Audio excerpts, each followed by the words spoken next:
je vais dire bonjour aujourd'hui. Nous sommes ce samedi, je dirais, 2 octobre, et nous avons notre groupe de VAE qui est en poste pour des révisions finales avant les épreuves du 13, 14 et 15. J'aimerais rappeler que cette VAE connaît un succès de plus en plus impressionnant, à telle enseigne qu'il y a plus de 100 candidats pour cette session, du moins inscrits, pour cette session 2021.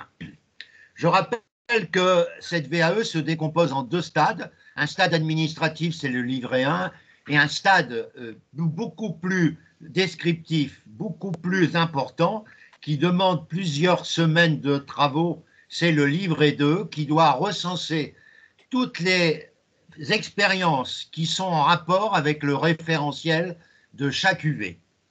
Donc, mon rôle a consisté à éventuellement aider certains pour le livret 1, mais ce n'était pas forcément nécessaire que je sois là. Par contre, j'ai un travail avec les candidats relativement important pour le livret 2. En effet, nous avons fait un tour d'horizon pour le groupe de toutes les lignes du référentiel, et chacun, en même temps, faisait ça en même temps, chacun apportait, je dirais, les justificatifs correspondant à la ligne. Qu'est-ce que c'est qu'un justificatif? C'est une attestation, un certificat de travail, mais surtout une attestation en particulier qui marque des points des commissaires aux comptes, des experts comptables, voire d'avocats ou de clients. Ça, c'est hyper important. En ce qui concerne également maintenant le travail pour chaque UV, il est évident qu'on a tout fait au niveau de l'UV1, c'est la déontologie à la fois référentiel CAC et référentiel expertise comptable. Nous avons également fait le travail de bien analyser, bien sûr, la déontologie CAC et déontologie expert comptable. Mais l'avantage que mes candidats ont eu, c'est que pour certains d'entre eux, ils ont suivi la formation DEC traditionnelle pour les 3 UV à partir de septembre 2020 jusqu'en novembre 2020, et tous les candidats ont suivi les cours de février à mai 2021 pour le DEC traditionnel. Il y en a même actuellement qui sont les cours du DEC traditionnel qui ont commencé le 4 septembre pour les UV1 et 2 et qui ont commencé le 18 septembre pour les UV3. Ça veut dire quoi? Ça veut dire que nous avons revu toutes les annales de l'UV1 de 2010 à 2021, que nous avons analysé tous ensemble à travers l'aspect juridique de 2021. Nous avons fait la même chose avec l'UV2. Nous avons repris toutes les annales de 2010, c'est-à-dire 20 sessions, que nous travaillons actuellement. Je suis arrivé à 2014 avec mon groupe de novembre 2021, et nous avons tout corrigé à la mode 2021. En plus, nous avons travaillé les examens relatifs au commissariat aux comptes de 2013 à 2021, avec aussi bien les épreuves écrites que les épreuves orales. Nous avons eu la chance, avec la commission formation de la CNCC, d'avoir toutes ces épreuves, et on m'a promis de me faire parvenir à la fin de la semaine prochaine les épreuves qui ont lieu la semaine prochaine pour les commissariats aux comptes, et nous aurons donc la possibilité samedi prochain de jeter un coup d'œil sur ces épreuves pour montrer notre attachement à tout ce qui est traditionnel.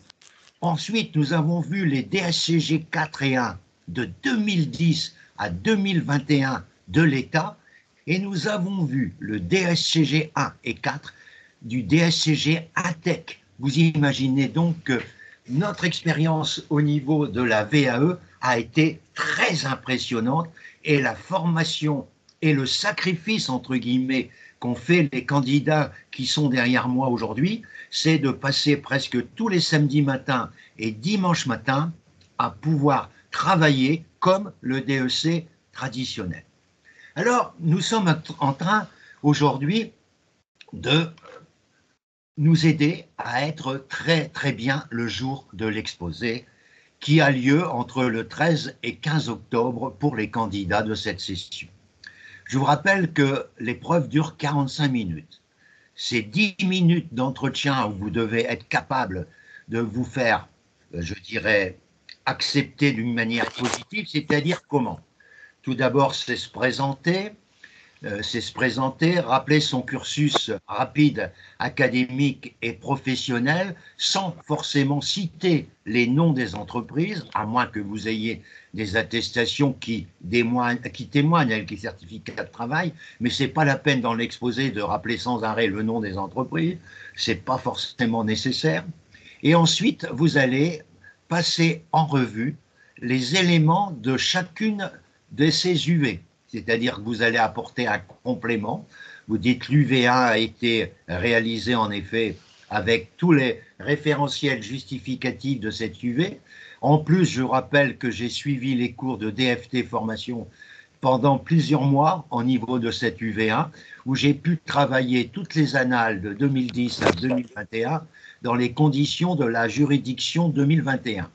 Ça a été très positif.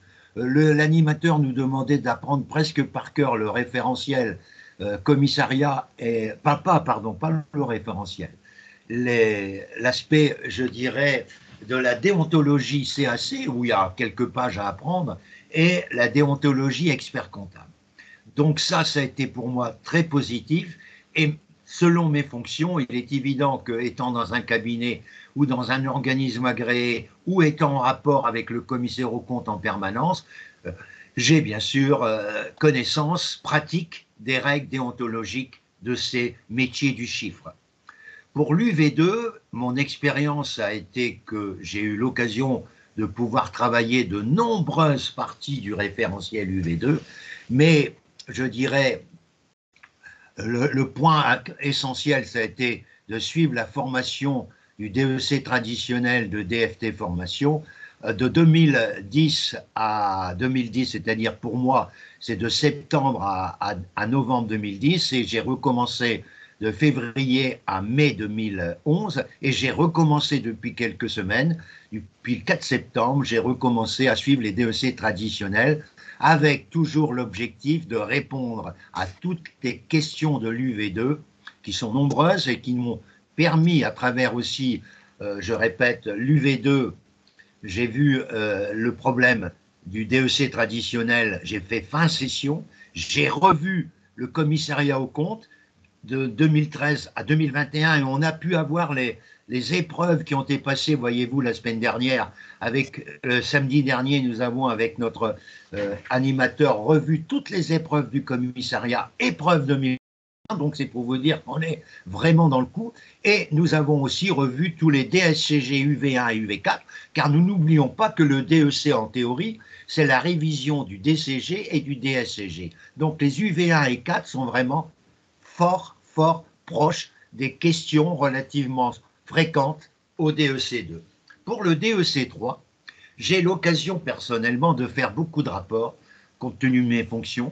En effet, j'ai des contacts permanents avec les commissaires aux comptes, j'ai des contacts permanents avec ma direction générale, et donc je fais énormément de rapports.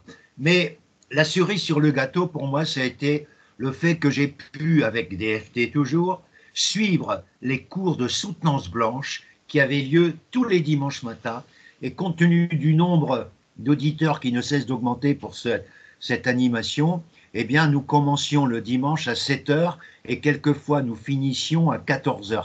Ça veut dire quoi? Nous écoutions pendant 20 minutes, parce que là, le dimanche, c'était 20 minutes, 10 minutes d'exposé du candidat qui passait son mémoire en novembre, par exemple. Ici, c'est le cas actuellement. Il y en a à peu près 19 qui passent le mémoire et qui suivent donc les cours de soutenance blanche. Donc, c'est 10 minutes d'exposé du candidat. Et j'oublie de vous dire que tout était en vidéo. C'est-à-dire que nous récupérions toutes les vidéos des passages de ces candidats et l'animateur nous avait confié sur les 19, à chacun, nous étions 7, nous aviez convié au moins 2 et certains avaient 3 mémoires à surveiller particulièrement. Et surtout, le dimanche matin, à être associé à l'animateur dans les 10 minutes de questions pour poser des questions aux candidats. En plus, DFT propose dans la semaine, là c'est très intéressant aussi, c'est pas 20 minutes dans la semaine, il propose des rendez-vous aux candidats de la soutenance de 45 minutes. Et là, comme nous avions été amenés à suivre 2 candidats, nous avions dans la semaine le programme des passages de nos candidats qui avaient été retenus par nous, et nous étions amenés à suivre dans la semaine avec l'animateur l'exposé, là qui était comme un exposé le jour de l'examen, et nous étions invités, là c'était un travail, je dirais, beaucoup plus important pour nous, nous étions invités à poser les questions avec l'animateur. Et nous avions bien sûr connaissance des mémoires, nous recevions très longtemps à l'avance les mémoires avec l'accord des candidats, sachant que nous avions quand même la volonté du secret professionnel et de la confidentialité, sachant que le mémoire n'a pas encore été publiquement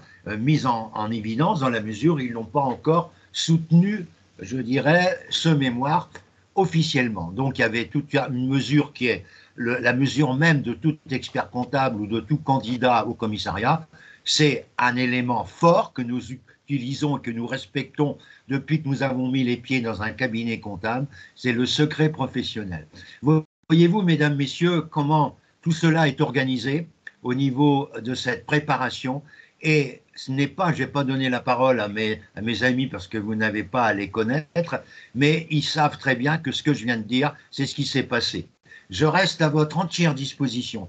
Je répète mes coordonnées, francis.tison@wanadoo.fr ou alors sur Skype, vous avez en minuscule francis.tison avec le chiffre 2 collé à N. Je vous remercie de votre attention et peut-être à très bientôt.